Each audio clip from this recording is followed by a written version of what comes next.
ಎಲ್ಲರಿಗೂ ಕೂಡ ಸ್ಪರ್ಧಾ ಸಾಮ್ರಾಜ್ಯ ಯೂಟ್ಯೂಬ್ ಚಾನಲ್ಗೆ ತಮಗೆಲ್ಲರಿಗೂ ಕೂಡ ಸ್ವಾಗತವನ್ನು ಕೋರ್ತಾ, ಯಾರು ಇನ್ನೂ ನಮ್ಮ ಚಾನಲ್ ಅನ್ನ ಸಬ್ಸ್ಕ್ರೈಬ್ ಮಾಡ್ಕೊಂಡಿಲ್ಲ ಸಬ್ಸ್ಕ್ರೈಬ್ ಮಾಡ್ಕೋರಿ, ಶೇರ್ ಮಾಡ್ರಿ ಅಂತ ಹೇಳ್ತಾ ಇವತ್ತಿನ ನಾವು ಒಂದೇ ಪ್ರಶ್ನೆ ನೋಡೋಣ.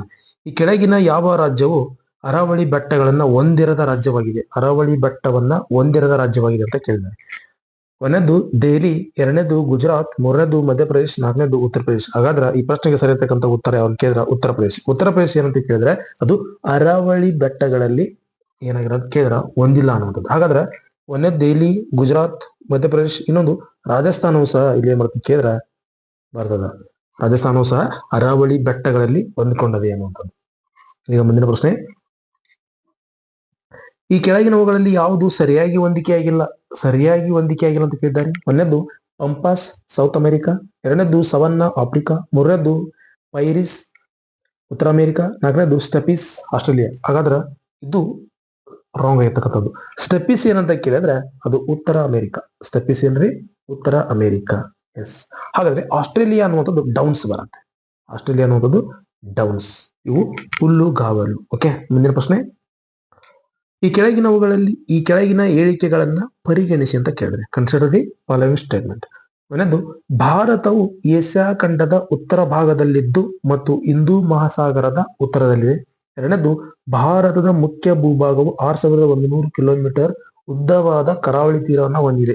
ಸರಿಯಾದ ಉತ್ತರವನ್ನು ಆಯ್ಕೆ ಮಾಡಿ ಅಂತ ಕೇಳಿದ್ದಾರೆ. ಒಂದು ಮತ್ತು ಎರಡು, ಒಂದು ಮಾತ್ರ, ಎರಡು ಮಾತ್ರ, ಮೇಲಿನ ಎಲ್ಲವೂ ಅಂತ ಕೇಳಿದ್ದಾರೆ. ಇಲ್ಲಿ ಕರೆಕ್ಟ್ ಆಗಿ ಸ್ಟೇಟ್ಮೆಂಟ್ ನೋಡ್ರಿ. ಭಾರತವು ಏಷ್ಯಾ ಖಂಡದ ಉತ್ತರ ಭಾಗದಲ್ಲಿದ್ದು ಅಂತ ಕೇಳಿದ್ದಾರೆ. Wrong statement. ಇದು ದಕ್ಷಿಣ ಭಾಗದಲ್ಲಿದೆ. ಭಾರತವು ಏಷ್ಯಾ ಖಂಡದ ದಕ್ಷಿಣ ಭಾಗದಲ್ಲಿ ಕಂಡು ಬರುತ್ತೆ. ಹಾಗಾದ್ರೆ ನಮ್ಗೆ ಇಲ್ಲಿ ಏನೈತ್ರಿ? ಒಂದನೇ ಸ್ಟೇಟ್ಮೆಂಟ್ ರಾಂಗ್. ಒಂದನೇ ಸ್ಟೇಟ್ಮೆಂಟ್ ರಾಂಗ್. ಇಲ್ಲಿ ಒಂದು ಮತ್ತು ಎರಡು ಇದು ಕೂಡ ರಾಂಗ್.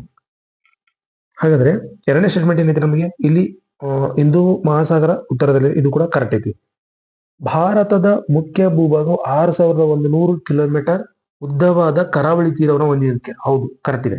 ಹಾಗಾದ್ರೆ ಅತಿ ಹೆಚ್ಚು ಕರಾವಳಿ ಉದ್ದವನ್ನು ಹೊಂದಿರೋದು ಗುಜರಾತ್. ನಮಗೆ 1600 ಕಿಲೋಮೀಟರ್ ಅತಿ ಹೆಚ್ಚು ಕರಾವಳಿಯನ್ನು ಹೊಂದಿರತಕ್ಕಂಥದ್ದು 1600.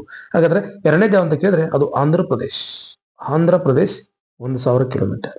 ಆಂಧ್ರ ಪ್ರದೇಶ 1000 ಕಿಲೋಮೀಟರ್. ಹಾಗಾದ್ರೆ ನಮ್ಮ ಕರ್ನಾಟಕದ ಎಷ್ಟು ಅಂತ ಕೇಳಿದ್ರೆ 320 ಕಿಲೋಮೀಟರ್. ಕರ್ನಾಟಕ 320 ಕಿಲೋಮೀಟರ್. ಭಾರತದಲ್ಲಿ ಅತಿ ಕಡಿಮೆ ಕರಾವಳಿಯನ್ನ ಹೊಂದಿರತಕ್ಕಂಥ ರಾಜ್ಯ ಅಂತ ಕೇಳಿದ್ರೆ ಅದು ಯಾವುದು? ಗೋವಾ. ಗೋವಾ ಎಷ್ಟಂತ ಕೇಳಿದ್ರೆ 100 ಕಿಲೋಮೀಟರ್ ಕರಾವಳಿಯನ್ನು ಹೊಂದಿರತಕ್ಕಂಥ. ಈಗ ಮುಂದಿನ ಪ್ರಶ್ನೆ ನೋಡೋಣ. ಕೆಳಗಿನ ಹೇಳಿಕೆಗಳನ್ನ ಪರಿಗಣಿಸಿ. ಉತ್ತರದ ಪರ್ವತಗಳು ಅಥವಾ ಹಿಮಾಲಯ ಇತ್ತೀಚಿನ ಮಡಿಕೆ ಪರ್ವತಗಳಾಗಿವೆ. ಎರಡನೇದು, ಈ ಪರ್ವತಗಳು ಸುಮಾರು 2400 ಕಿಲೋಮೀಟರ್ ಉದ್ದ ಮತ್ತು 240ರಿಂದ 320 ಕಿಲೋಮೀಟರ್ ಅಗಲವಾಗಿದೆ. ಸರಿಯಾದ ಉತ್ತರವನ್ನು ಆಯ್ಕೆ ಮಾಡಿ ಅಂತ ಕೇಳಿದ್ದಾರೆ. ಇಲ್ಲೇನ್ ಕೇರ? ಉತ್ತರದ ಪರ್ವತಗಳು ಅಥವಾ ಹಿಮಾಲಯದ ಇತ್ತೀಚಿನ ಮಡಿಕೆ ಪರ್ವತಗಳು ಅಂತ ಕೇಳಿದ್ರೆ ಹೌದು, ಕರೆಕ್ಟ್ ಆಗಿರ್ತಕ್ಕಂಥ ಉತ್ತರ. ಇದು ಕರೆಕ್ಟ್ ಆಗಿರ್ತಕ್ಕಂಥದ್ದು.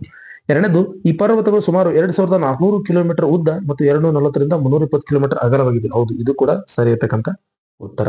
ಇದೇನಾಗಿದ್ರೆ ಜಮ್ಮು ಕಾಶ್ಮೀರದ ಪಾಮೀರ್ ಗಂಟಿಯಿಂದ ಹಿಡಿದು ಅಂತ ಕೇಳಿದ್ರೆ ವಾಯುವ್ಯದಲ್ಲಿ ಇಲ್ಲಿ ಏನ್ ಮಾಡಕ್ಕೆ ಕೇಳಿದ್ರೆ ಹರಡಿಕೊಂಡಿದೆ ಅನ್ನುವಂಥದ್ದು. ಈಗ ಮುಂದಿನ ಪ್ರಶ್ನೆ, ಈ ಕೆಳಗಿನವುಗಳಲ್ಲಿ ಯಾವುದು ತಪ್ಪಾಗಿ ಹೊಂದಿಕೆ ಆಗಿದೆ? ತಪ್ಪಾಗಿ ಹೊಂದಿಕೆ ಅಂತ ಕೇಳ.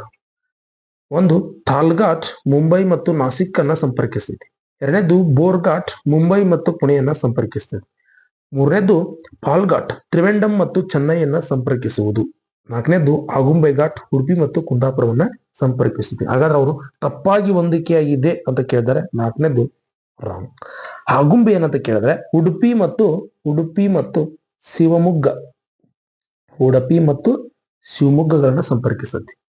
ಉಡುಪಿ ಮತ್ತು ಶಿವಮೊಗ್ಗವನ್ನ ಸಂಪರ್ಕಿಸುವುದು ಅಂತ ಕೇಳಿದ್ರೆ ಅದು ಆಗುಂಬೆ ಘಾಟು, ಕುಂದಾಪುರ ಅಲ್ಲ. ಮುಂದಿನ ಪ್ರಶ್ನೆ, ಎರಡನೇ ಚಂದ್ರಗುಪ್ತನ ಕುರಿತು ಈ ಕೆಳಗಿನ ಯಾವ ಹೇಳಿಕೆ ಸರಿಯಾಗಿದೆ?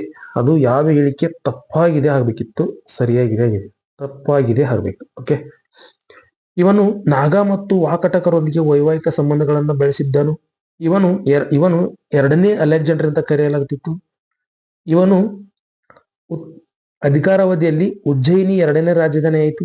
ನಾಲ್ಕನೇದು, ಇವನ ಆಸ್ಥಾನದಲ್ಲಿ 9 ಪ್ರಸಿದ್ಧ ವಿದ್ವಾಂಸರಿದ್ದರು ಅಂತ ಕೇಳಿದ್ರೆ. ಹಾಗಾದ್ರೆ ಇಲ್ಲಿ ತಪ್ಪಾಗಿರುವಂತ ಹೇಳಿಕೆ ಯಾವ್ದಂತ ಕೇಳಿದ್ರೆ ಇದು ಎರಡನೇ ಅಲೆಕ್ಸಾಂಡರ್ ಅಲ್ಲ. ಇವನು ನಾಗ ಮತ್ತು ವಾಕಟಕರಿಂದ ಸಂಬಂಧ ಕರೆಕ್ಟ್ ಇದೆ. ಇವನ ಅಧಿಕಾರಾವಧಿಯಲ್ಲಿ ಉಜ್ಜಯಿನಿ ಎರಡನೇ ರಾಜಧಾನಿ ಆಗಿತ್ತು. ಹೌದು, ಇದು ಕೂಡ ಕರೆಕ್ಟ್ ಐತಿ. ಇವನನ್ನ ಏನಂತ ಕೇಳಿದ್ರು, ವಿಕ್ರಮಾದಿತ್ಯ ಅಂತ ಕರಿತಿದ್ರು. ವಿಕ್ರಮಾದಿತ್ಯ ಅಂತ ಬಿರುದು ಕೂಡ ಇತ್ತು ಅವನಿಗೆ.